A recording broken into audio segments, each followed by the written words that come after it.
老公背着我把全部积蓄都给了他爸他妈，我阻拦还被骂不孝顺，公婆更是把钱花个精光，还撺掇老公打我。这样完事吧，老娘让你们全家吃不了兜着走。大家好，开始今天的分享之前，希望你能给人间烟火点个订阅，我将会分享更多优质的内容。我的丈夫秦明是个妈宝男，平常自诩孝顺，可是在我看来却是个彻头彻尾的糊涂蛋。我和他都是在北京打工的普通人，每天辛苦上班，每个月发了工资，除去房租、吃喝和日常花销，不过还剩下5000元，日子过得艰难。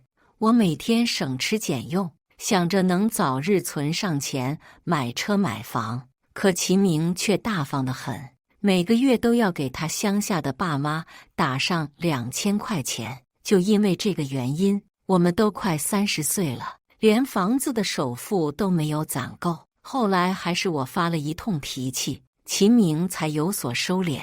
我不是个不讲道理的人，也不是不懂得孝顺老人的恶毒媳妇，只是看着同龄人在父母的帮衬下有房有车，日子过得轻松又自在，而我们都已经是而立之年，却还是累死累活的加班，只为了挣那点津贴。更何况秦明的爸妈也才50来岁，无病无灾，说句难听的，兴许比我们这种在北京打拼的社畜身体都要好。一般的父母家人都怕孩子在外边吃苦，想着多干点，能给孩子补贴点。可秦明的父母却从未有过这样的想法，他们早早的就不上班了，平日里除了睡觉、看电视，就是去打麻将。说实话，这样的爸妈我真的看不起，对孩子半点不关心、心疼，只会拖累孩子。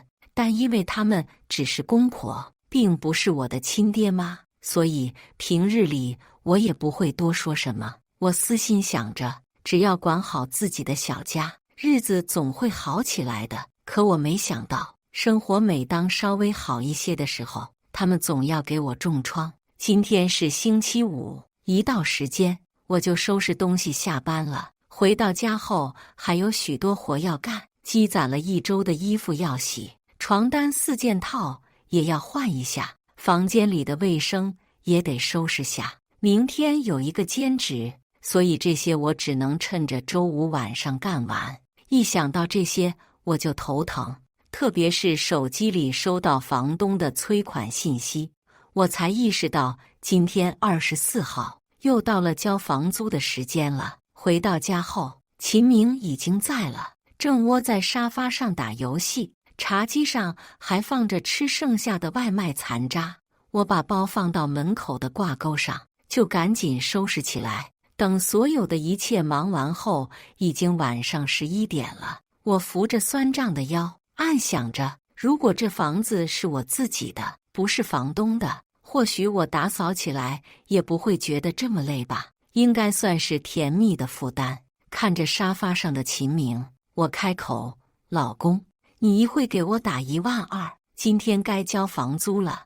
我们的房子是一个小开间，一个月1200，一次交半年。我刚说完，就看见秦明打游戏的手停住了，脸色也有点尴尬。老婆，我有事跟你说。看见秦明的样子，我直觉有些不好，心里咯噔一声。秦明他不会又把钱给他爸妈了吧？应该不会，当时那张卡是我们2个一起去办的，短信通知也是用的我的手机号。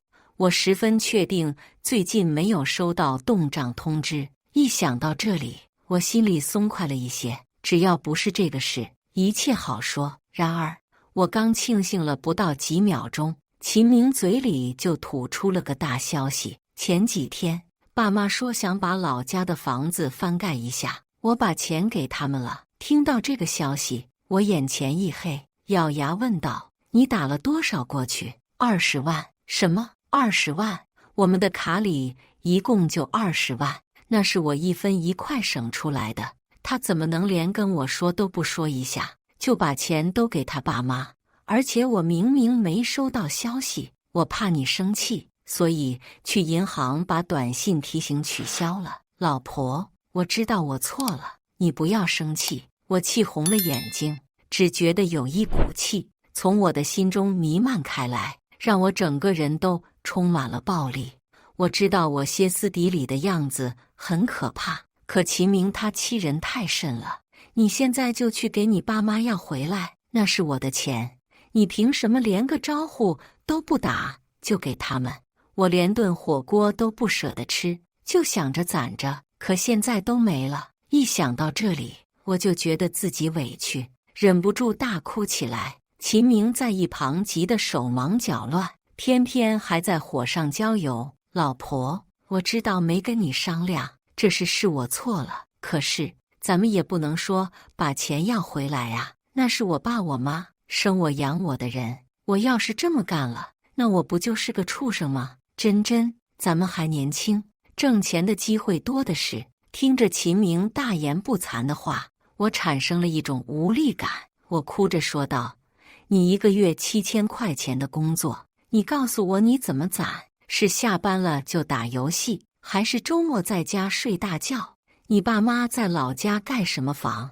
之前的房子不能住吗？他们就不能体谅体谅我们吗？我现在就打电话，我要看看这个钱他们拿得心安吗？或许是我的话伤了他的自尊，又或许是我说了他爸妈他不高兴了。秦明忽然就发火了：有你那么当儿媳妇的吗？我爸我妈那么大年纪了，让你说的像是白眼狼了是吧？我告诉你，要钱没有，要命一条。我愣在了原地，是我做错了吗？是我的勤俭节约错了，还是我的软弱可欺错了？亦或者是我当初就不该对秦明他心存幻想？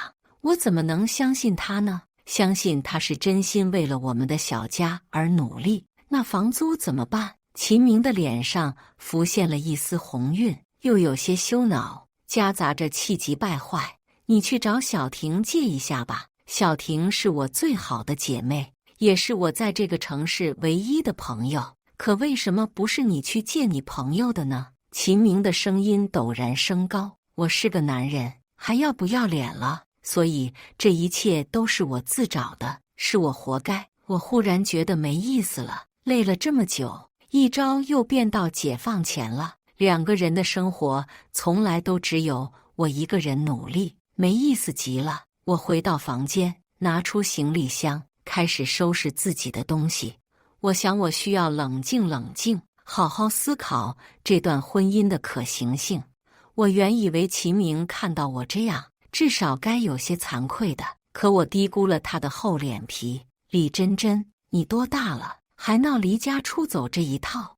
你不会以为我会求你留下来吧？就该你去吃吃苦。我爸妈已经对你够好的了，从来没有为难过你。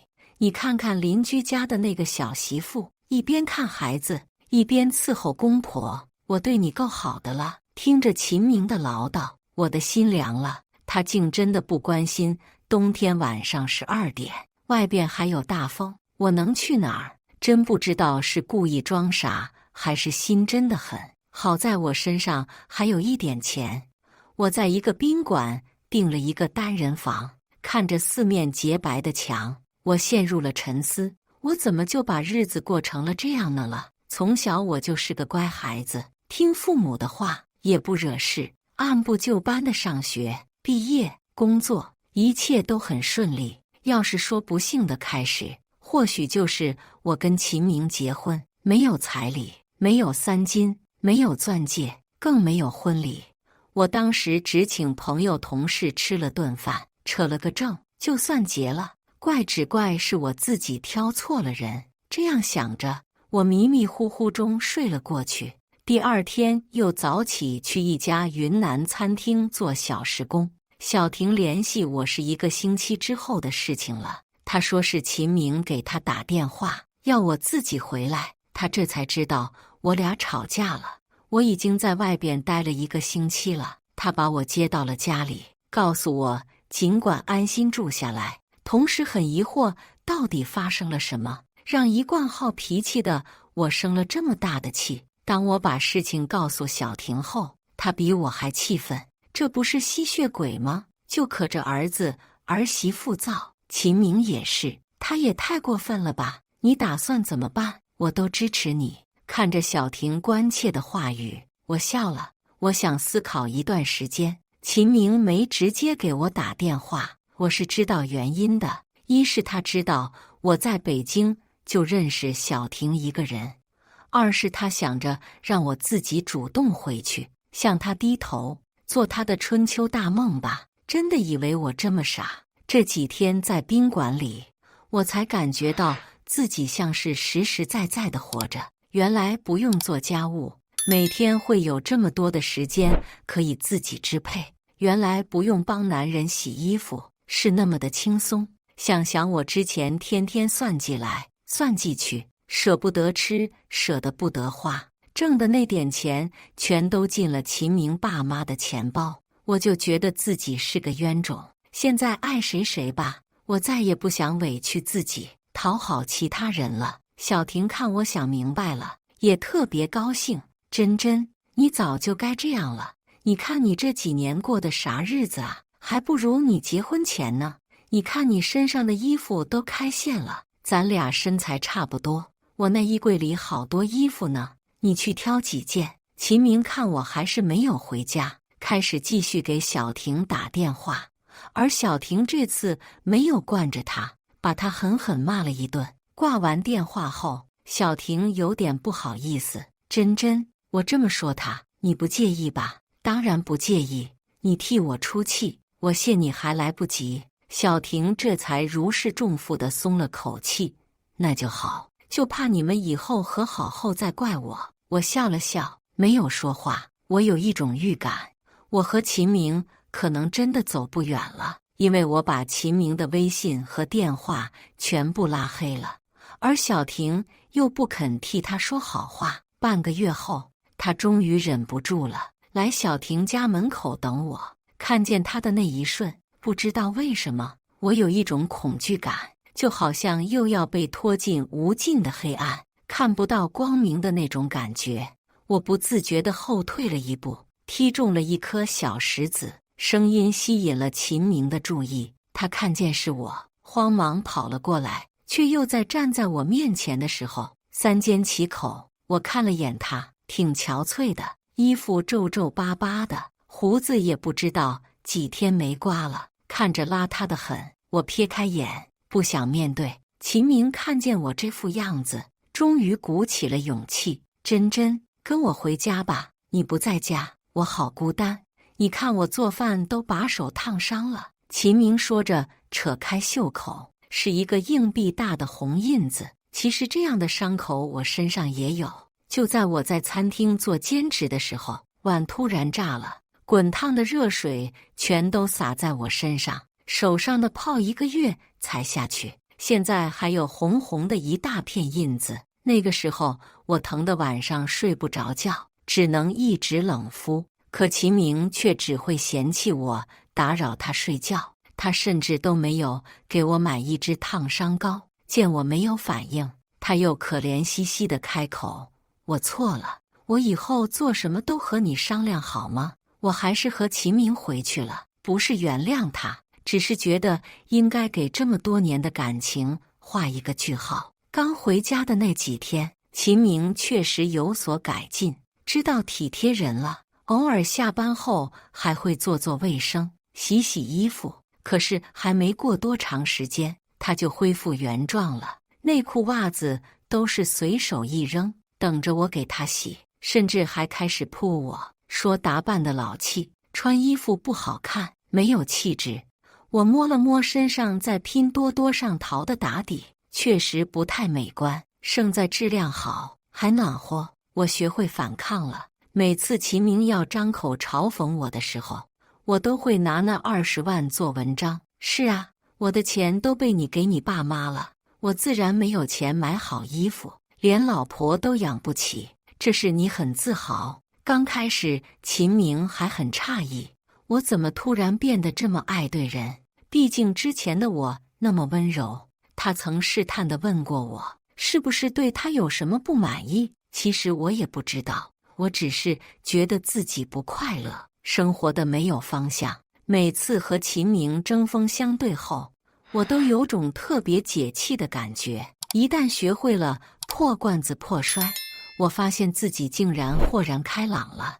我感觉自己脑子里有2个小人在打架，一个小人说：“就这样过吧，和哪个男人过日子都一样，时间长了都是油盐酱醋茶，吵吵闹闹也是一生。”可另外一个小人说：“你该有更好的未来，把自己耗在泥窝中不值当。人生百态，你该有你的精彩。”我站在一个十字路口，选择不同的路，可能就会有不同的风景。我纠结万分。就在我纠结万分的时候，秦明的爸妈提着行李上门了。他们拉着秦明的手抹眼泪：“儿啊，你爹妈被骗了。”后来听秦明的父母说才知道，秦明给他们建房子那20万被他们打麻将全部输完了。很明显是有人设了局，故意找上他们的。不仅如此，他们还被哄着写了欠条，10万块钱，这钱够我们存好久了。秦明他妈试探地问：“这钱你得掏啊，儿子，要不他们会打断你爸的腿的。”秦明他是个孝子，闻言很快答应：“爸妈，你们就放心吧，这钱我来想办法。”我在一旁没吭声，打算听听秦明的办法。上次的房租还是他找人借的，现在还没还。我很想知道他还能去哪里搞钱。我的思绪还正在飞散，秦明已经盯上我了。“珍珍，你能不能跟你妈借点钱？”我冷笑一声：“借多少？什么时候还？”秦明有些不好意思，脸红了。刚才你也听到了，爸妈欠了10万，我发誓我一定好好工作，尽快还了。连个时间都不敢承诺，还想借钱，他怎么想的那么美？我笑得更加嘲讽了。秦明多少还有点羞耻心，任由我讥笑，可他妈却忍不住了：“儿子，你这娶的什么媳妇？小气罢了，都是一家人，挪点钱还要还，一点亲情都不顾。要我说呀，可比天丽差远了。”天丽是他们之前给秦明介绍的结婚对象，家里是开厂子的。在很早之前，秦明和那女孩相过亲，人家没看上他，但秦母却自信地以为人家那女孩扒着他儿子，也不知道是故意装傻还是无知，想借我们家的钱，还要借机羞辱人，确实是脑子缺根筋。秦明都知道不合适，劝他妈这个时候说这个干什么？珍珍他妈肯定会把钱借给我们的。他一边说着，一边冲我使眼色，我置之不理。秦明他妈终于忍不住了，他开始撒泼：“我命苦啊，好不容易把儿子养大，娶了媳妇，不孝顺爹娘啊，哪有这样做儿媳妇的呀？行啊，儿子，你也别给他要钱了，就让要债的把你爹你妈全部打死算了。”秦明他妈说到这里，他爸也加入了：“我们也不拖累你们了，这就回家找根绳子吊死。”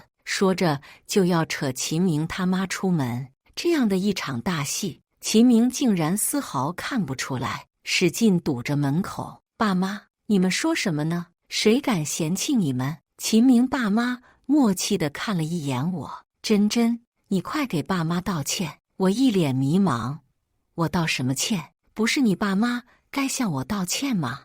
你们不声不响拿走了我20万，又悄无声息的全输了，现在还指着我去娘家拿钱给你们还债，做梦吧！真以为我们全家都是冤大头啊？别说我没钱，就算我有钱也不会给你。”这些话我憋在心里好久了，今天终于找到机会说出口了。我从未见过如此恬不知耻的人，丢了20万，一点后悔的意思都没有，竟然还想着让我给他们还赌债、擦屁股。休想！秦明他妈听了一愣，反应过来后，猛地朝我扑过来：“我打死你这个目无尊长的小贱人！你个不下蛋的老母鸡！”还敢胡咧咧。他揪着我的头发，我也不逞多让，把他脸上挠开了花。我早就受够了，一家子全都是无赖蚂蟥。秦明见他妈吃亏了，二话不说给了我一巴掌。他妈看见我挨打了，在一边偷笑，就该打他，狠狠地打，打坏了再娶一个。我也不是好欺负的，反手给了秦明一耳光。我们离婚。这话一说出口，我心里的戾气一扫而尽，豁然开朗。有了秦明他爸妈的助攻，我的婚离得很顺利。毕竟他们觉得自己的儿子很优秀。秦明其实是不太情愿的，只是为了面子强撑着，只怕我说一句软话，他就会立马放弃离婚。当然我没有这么傻，看着手上的红本本，我破天荒的自己去吃了个海底捞，真是个笑话。我都快30岁了，吃个火锅都能觉得自己幸福，特别是蘸着麻酱把肉片放进嘴里的时候，我哭了。我为自己不值。过去的那几年，我真的过得很辛苦。好在现在我迷途知返了。和秦明离婚后，我谢绝了小婷的好意，没有选择住在他家。虽然我们是好朋友，但是我懂得远香近臭这个道理。再好的关系都是需要维护的。我自己租了个房子，在城中村，房子有10几平，足够我自己生活了。我还是照常的上班，做兼职，攒钱，日子好像看着和没离婚前是一样的。但我自己知道，我现在内心很安静，而且我也舍得给自己买衣服和化妆品了。好好捯饬自己后，我发现自己其实也挺美了。果然人是需要包装的。现在就连同事都说我的状态好了许多，或许是吸引力法则，我的运气也好了许多。我有记录生活的习惯，之前也在小说网站上更新过自己的脑洞，只不过反响平平，也没有什么读者，纯粹是为爱发声。虽说如此，我也坚持更新，直至完结。在一个平平无奇的早上，忽然有人找到我说要买我的版权。刚开始我还以为是诈骗电话，后来被他们找上门后才知道是真的。那本书我卖了150万，这对我来说是个天文数字。晚上我躺在被窝里，看着银行卡笑出了声。后来又有人找到我，想要买我其他2本小说的版权，我全部答应了。我实现了财富自由，我的笔名也在网上一炮走红。当然，现实生活中的我还是个普通的小职员，我没有告诉任何人我有钱了这件事。毕竟，大部分人都是看不得别人好的。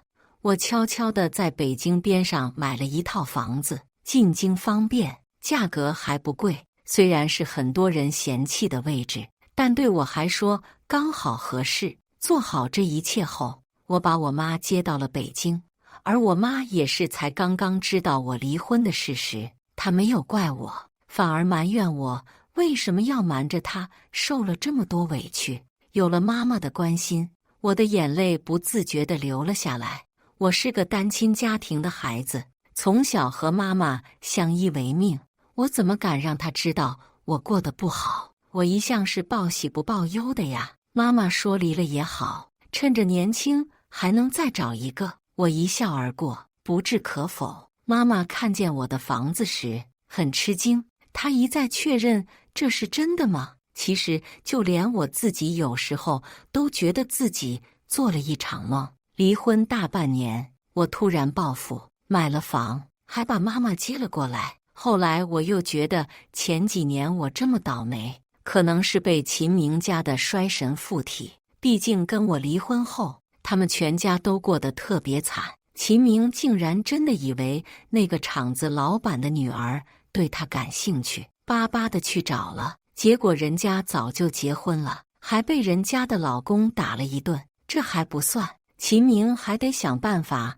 给他爸妈还那10万块钱。之前说过，他是个爱面子的人，不想找自己身边的人借，觉得说不出口，所以就在网上借了钱。至于我是怎么知道的，自然是因为秦明借出来的钱还不上了，所以电话打到我这里了。我也没替他藏着掖着，贴心的把他爸妈的手机号也一并告知。后来的结果就是秦明的爸妈也被爆了通讯录，这是让秦明觉得丢了面子，也让他的信用在朋友那里大打折扣。他的朋友纷纷找我打听秦明是不是出什么问题了，电话都打到我这里了。我诚实告知，确实出了一点问题，他爸妈欠赌债了，还有我们离婚了。朋友唏嘘不已，他竟然舍得跟你离婚，你这样贤惠的女人哪里找啊？我发了个表情包，没再回复了。贤惠真的是对一个女人最大的侮辱。现在我走出去，他们都觉得我漂亮，这才是我想要的标签。大概有1年多的时间吧，秦明找到了我家里，也不知道他是找谁打听的，但确实是下了一番功夫的。毕竟不是所有人都知道我买房了的。站在门口看见他的时候，恍若隔世。真的，虽然才过了1年多，但我却觉得有1个世纪那么长。他应该也挺惊讶的吧？看见我的时候，他张大了嘴巴。珍珍，你现在变得好。他大概想了想，觉得没有一个词合适，最后来了一句好特别。我看着他灰头土脸的样子，笑了。前任过得不好，便是对我最大的安慰。我直言，有什么事吗？秦明又开始表演他的深情，无非是跟我分开后有多么的想我，多么的后悔。这些鬼话我是一句不信的。在我的一再催促下，他说出了自己的真实目的，他想要跟我复婚。这次我真的笑得眼泪都要出来了。我以前怎么没发现他这么天真？这是在外边找了一圈都没找到，又想回家找我吧？毕竟他30来岁，没房没车，工资不高，还有2个不着调的赌鬼爹妈，哪个瞎了眼的会找他？我直接拒绝了，并表示我现在有男朋友，让他不要纠缠。他不信，缠着要跟我上楼去见我妈。他还真当我妈是个好脾气的，会向着他呀。最后的结果就是被我妈拿着菜刀追了2条街，吓得他赶紧跑走了。我妈喘着粗气咒骂，我还正想找他出气呢，这个小兔崽子再赶过来，老娘宰了他！我帮着老妈顺气，跟他计较什么呀？看他现在那样，就是一个丧家之犬。我妈舒心了，也是，你现在好好跟你王阿姨的儿子接触，千万不能被他哄了。没错，我说我有男朋友是故意骗秦明的，但我现在确实是有在接触的相亲对象，是楼上阿姨的儿子，是个大学老师，温和，还有点腼腆。我常说，这样的人这么害羞，怎么去教学生啊？后来偷偷的去听了他的一场课，才知道，说起感兴趣的话题，他也是会滔滔不绝的，浑身闪着光，跟平时那个不爱说话的样子判若两人。他倒是对我还挺感兴趣的，只是我受过1次伤，总觉得男人不可靠，因此对他不太热情。还好人家有涵养，没有计较这些。甚至在一次秦明缠着我的时候，他还挺身而出，帮我赶跑了他。假扮男朋友这个工作我还是能胜任的。我看着他红红的耳朵，心里竟想着，能跟这样的人一起生活也许挺好的。秦明后来又骚扰了我几次，有一次还把他爸妈带过来了，给我赔罪，我可受不起，三言两语把他们挤兑走了。秦明他妈放了狠话，一定要给他儿子找一个比我强100倍的媳妇。可是你看我在乎吗？都是过去，都是浮云。后来秦明还真的找到了一个好媳妇，听说还挺能干的，还带着一个男孩。起初秦明和他妈都不太愿意，后来实在没有别的选择，他们又掏不起彩礼，能有人愿意嫁进来就不错了。新媳妇也想得开，他也只是想找个伴凑合着过日子，没有感情，更别提爱情了。只是秦明的爸妈都不太喜欢新媳妇带过来的小孙子，并且还趁着人家的妈妈不在，欺负人家，苛待人家。新媳妇不是我这样的懦弱人，虽然看着娇弱，脾气却十分火爆。她直接把秦明的妈暴打了一顿，秦明想拦，也被狠狠收拾了，这下都老实了。后来秦明的爸妈又闹过几次事，都被镇压了，现在都省心得很。秦明的爸爸被他安排去当保安了，他妈现在在饭店后厨洗碗，每天累得倒头就睡，根本没时间做腰了。有时候我在想，如果我强硬一些，再忍一忍，是不是就不会离婚呢？可是细想想，那终究不是我想要的生活，我也不是那种性格的人。这些事我没有关注，可还是源源不断的能得到消息，我就当成笑话一样的看。秦明在新婚老婆那里没有得到关注，开始向我吐苦水，简称聊骚。真真，我真后悔呀！你都不知道我现在过的什么日子，那娘们每天折磨我呀，让我给他们娘家打工，工资一发她就要走了，我现在身上10块钱都没有。真真，我可能要绝后了。那女人不给我生孩子，我看她就是故意的，让我们全家都给她养儿子。巴拉巴拉，秦明说的越来越过分，我直接拉黑了他。即便如此，他还是孜孜不倦地在验证信息那里给我发消息，我烦到不行，直接把截图通过朋友发给了他老婆。终于，世界安静了。和王阿姨的儿子王慕白相处过一段时间后，我觉得他还行，于是确立了男女朋友的关系。我妈和王阿姨都很高兴，她俩现在是闺蜜，每天约着一起去跳广场舞。虽然我现在有男朋友，但我不想那么草率的结婚，一朝被蛇咬，10年怕井绳。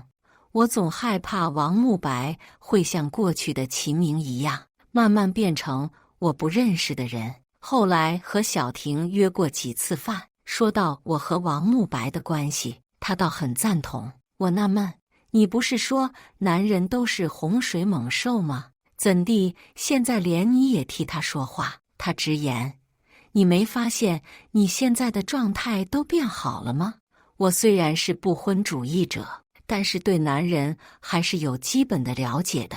你之前跟秦明在一起，身上全都是负能量，可现在你很松弛，这说明你们相处很愉快。再说了，你现在又不是没条件，大不了去负流子。我笑骂，说什么呢？但我把他的话放到了心上。对呀，我不能因为一次失败的婚姻就排斥所有的男人。每片树叶都不一样，那每个男人也该不一样才对。况且我现在也有退路，想明白了这些后，我也不拧巴了。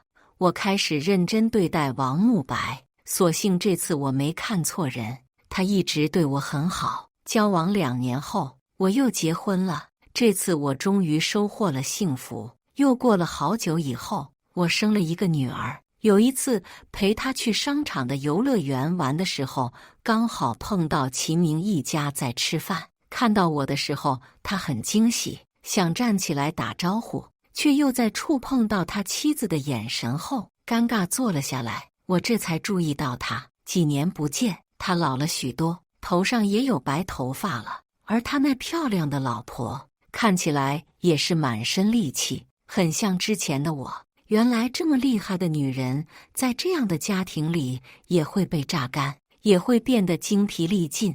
我庆幸自己还好离开了那里。现在我有疼我爱我的丈夫，有个可爱聪明的女儿，以后的好日子还多着呢。我们要向前看。以上就是今天分享的故事。